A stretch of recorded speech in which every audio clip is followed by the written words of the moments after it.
Aabot sa 1,000 sakong smuggled na bigas ang ipinamahagi ni Pangulong Ferdinand Bongbong Marcos Jr. sa mga benepisyaryo ng Pantawid Pamilyang Pilipino Program o 4Ps sa San Andres Sports Complex sa Malate, Manila. Ayon kay Pangulong Marcos, kaysa masayang lamang, mas makabubuting ipamigay na lamang ito lalo't mataas ang presyo ng bigas ngayon sa mga palengke. Tig 25 kilo ng bigas ang natanggap ng mga benepisyaryo.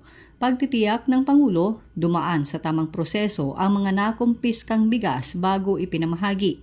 Nasabat ng mga tauhan ng Bureau of Customs ang 42,000 na sako ng bigas sa warehouse sa Barangay Baliwasan, Zamboanga, Kamakailan. Dumaan po ito sa tamang proseso ng investigasyon, pagkumpiska at inspeksyon upang matiyak na ito ay ligtas na ipamahagi sa nangangailangan. Sabi ni Pangulong Marcos, magsisilbi na rin itong babala sa mga smuggler at hoarder sa bansa. Ayon sa Pangulo, bukbok ang mga smuggler at hoarder ng bigas sa bansa na sumisira at nagmamanipula sa presyo. Hindi anya uubra sa bagong Pilipinas ang modus ng mga tiwaling negosyante.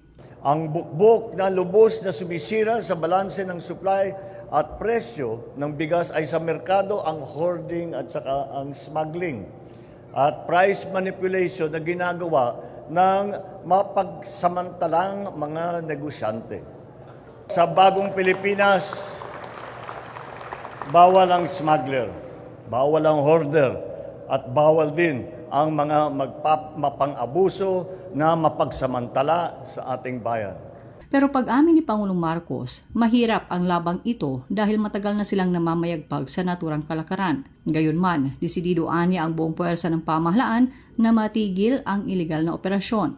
Kaya utos ni Pangulong Marcos sa lahat ng opisyal, otoridad at ahensya ng gobyerno, higpitan ng husto ang pagpapatupad sa mga polisiya at batas laban sa smuggling ng bigas. Tiniyak naman ni Pangulong Marcos na sapat ang supply ng bigas sa Pilipinas.